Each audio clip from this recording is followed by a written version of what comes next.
Hi, I'm Chris Bell, Director of Morristown Hamlin Emergency Management Agency. I'm here today to tell you about a hidden secret in our community called the Local Emergency Planning Committee. I'm here today with two individuals who are critical in the roles that play in our Local Emergency Planning Committee, just how it runs and what it does. We're going to tell you some insights that I think will really give you some help in maybe in emergency planning. So go ahead and introduce yourselves if you would. My name is Chrissy Gibson, and I'm the chairperson for the LEPC. I work for the Tennessee Department of Health as a nursing supervisor, and I joined the LEPC because my job really requires a lot of emergency preparedness planning, and this job has helped me take what I have learned and use it in my profession. My name is Brian Shepard, and I'm the vice chair for the LEPC, and I am the deputy fire chief of the Morristown Fire Department. And I find that this is a vital organization for the community due to my experience in emergency background. Well, these two individuals are critical. They have taken leadership roles, and the pay that you get, I know is nothing about it, but they get paid nothing for this, but they believe in what it is. So Chrissy, tell me a little bit about what is the Local Emergency Planning Committee? What happens? What goes on in this room we're at here at Walter State? So for the LEPC, we are consisted of members of the community from multiple professions. We include healthcare, retail, industry, and nonprofit organizations, just to name a few of the people that we work with. That sounds good. So it's a whole community. We touch almost every aspect from any entity, from industry all the way through. And Brian, I'm going to come to you here in just a minute. I want to follow up on that. So with all those people coming, what do you think is one of the great assets or positives of the LEPC as far as all those people coming in a room? Definitely the networking and getting to know everyone in the community, different areas of employment, learning other people's roles in their jobs, and taking what they do and what they know and using it in your current job. I find that very useful. I agree wholeheartedly. So Brian, I'm going to bounce off what Chrissy and kind of talk to you. You're from that emergency response community. So tell me what you think from that perspective coming into this meeting. What's the advantages? What's a good thing about that from your emergency response perspective? Absolutely.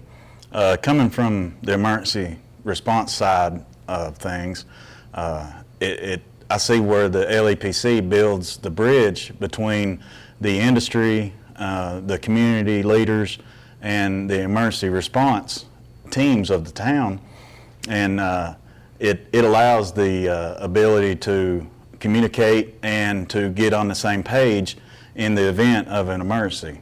I agree with that because I've sat in these meetings and watched tables, especially when we do our tabletop exercise. I know you may say something about that, but almost every October we do that tabletop exercise, and just watching bulbs go off between, oh, I didn't know you did that. I didn't know we had that service. I didn't know you had that capability.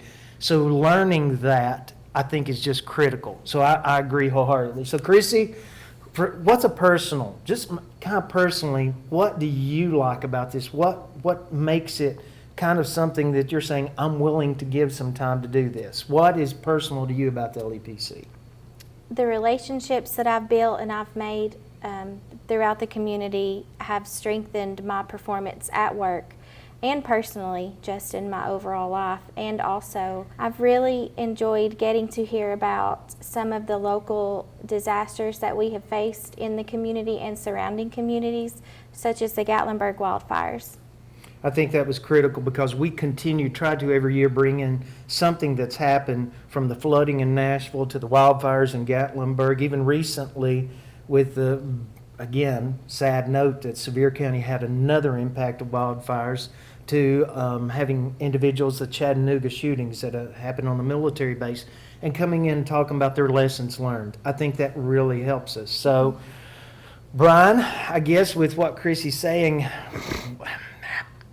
we really want to see people in the community connect here. So how would you encourage them to come out? What would you tell them closing this up?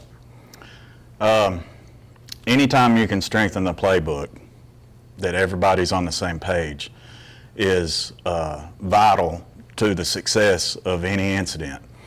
And if you are interested in come on out and see what we do, what we are about. Contact local EMA's office at 423-581-6225.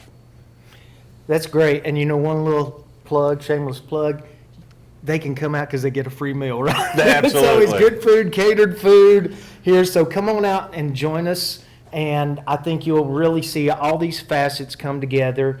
It's 1 hour from 12 to 1 o'clock quarterly. If you want to know the dates and times, the email will be here on the screen here at the end to email Lindsay Horn at the EMA office. Chrissy, Brian, thank you so much. I think you've shared a lot about the criticality of our LEPC in our community and how it's not just another to-do list. It's something that's going to give you payback for the time of 1 hour investing out of a quarter for your day.